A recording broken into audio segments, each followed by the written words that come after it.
And he began by saying, like all who live on small islands, I must always be remembering the sea. And I think he thought that was appropriate because all of us have some relation to the sea, all of us who were here. Many of us, we came here not by choice, but by sea. And we learned as we came that our DNA is strong because only the strongest of the strong survived that journey. Those who were afraid of the unknown, those who could not take the peril, didn't make it, but our DNA is very strong. I also feel that he felt it appropriate because even though our history does not necessarily reflect it, the Indians who were here before used the sea as a major part of their governance processes to go from one part of the island to another, or from one island to another island. We must always be remembering the sea. And therefore, for us in Barbados, it's important that we now treat to the ocean and to give it its due. Not only because we have a ministry responsible for it, but because all that we are doing now is seeking to preserve this very beautiful, almost picturesque space that you are looking at behind me. And I would want to say to you that this space will become very soon a marine managed area as we seek to protect this particular space. But in terms very quickly of our maritime space, what is it that we are seeking to do? In Barbados, we recognize that we must build the architecture of the maritime industry. And in 3 ways, I would quickly explain some of the things we're doing. Firstly, in terms of the technology and administration, there are things that we now must do. The world is changing. Shipping is changing. We know that in Barbados that we have to change with those times.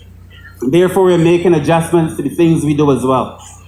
One of the things that I think is going to be very important is that we become a lot more friendly with digital information, a lot more respectful of technology, not only in terms of our interdiction for drugs and for guns, but also to capture illegal, unregulated, and unreported fishing. But I also feel in terms of the administration, we will have the opportunity now to hire at least 1,000 persons in this maritime space over the next year, year and a half, as we build out this particular space. Secondly, we must also build our legislative architecture.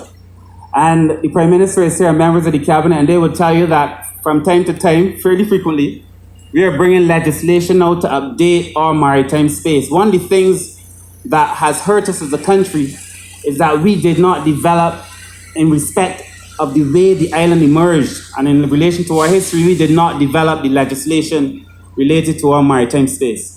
So now we've just put in place, Cabinet has approved legislation that will protect Barbadian seafarers, that will ensure that Barbadian seafarers are protected wherever they go. We've just passed the file, and we're debating it in Parliament now, that would allow us to make shipping a lot more faster. As ships come to Barbados, the just-in-time operation, so that we do not idle in ports, we do not waste time in ports, we do not pollute our ports as well. We've just separated our domestic shipping from our international shipping, which is a big deal, and that previously all of this was locked into one and you could not separate it. So we've done a lot in terms of legislation, and then there is still a lot more to do. And then finally, in terms of our actual physical architecture, it is necessary for us in Barbados to be able to build out the maritime space. There are very few spaces in Barbados where you could safely haul out a vessel. But under this administration, so far, we've been working at one on Pile Bay. We'll be starting one very soon in Bridgetown. We are repairing the one in Concept Bay. And in the Ports Master Plan, there is going to not only be a massive haul out for ships, but a massive boatyard that would allow us to treat to ships that now pass Barbados that can haul out safely in Barbados.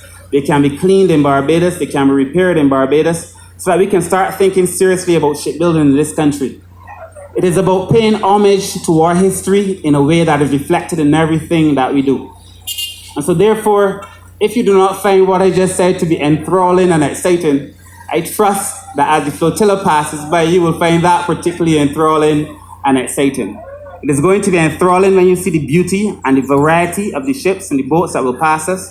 And it's going to be exciting thinking about the fun that they are having on board those vessels. So I want to welcome you again to this beautiful space in Carlisle Bay. I want to thank you for being here. I trust that we're going to have a wonderful evening together. And I look forward to the conversations that we will have as a result of this beautiful flotilla that we are all here to witness. Thank you very much.